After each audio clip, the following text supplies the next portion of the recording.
ஒழிப்போம், காப்போம் காப்போம், இளைஞர் சமூகத்தை காப்போம். புதுக்கோட்டை பழைய பேருந்து நிலையம் அருகே ஜேசிஐ புதுக்கோட்டை பிஎஸ்கே மற்றும் நேரு மெட்ரிகுலேஷன் மேல்நிலைப்பள்ளி இணைந்து காவல்துறையுடன் போதைப் பொருள் தடுப்பு மற்றும் சுற்றுச்சூழல் பாதுகாப்பு விழிப்புணர்வு மாரத்தான் நடைபெற்றது. இந்த விழிப்புணர்வு மாரத்தான் போட்டியை புதுக்கோட்டை நகர காவல் ஆய்வாளர் சுகுமாரன் கொடியசைத்து துவக்கி வைத்தார்.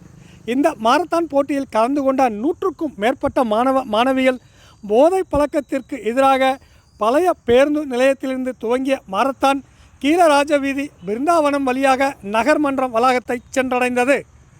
அதனைத் தொடர்ந்து நேரு மெட்ரிகுலேஷன் மேல்நிலைப் பள்ளியில் போட்டியில் வெற்றி பெற்ற மாணவர்களுக்கு பள்ளியின் தாளாளர் கருப்பையா, மாநகராட்சி மேயர் திலகவதி செந்தில், ஜேசிஐ ரோட்டரியைச் சேர்ந்தவர்கள் மாரத்தான் போட்டியில் வெற்றி பெற்ற மாணவர்களுக்கு முதல் பரிசு 10,000, இரண்டாம் பரிசு 7,000, மூன்றாம் பரிசு 5,000 ஆகிய 3 பிரிவில் வழங்கப்பட்டது.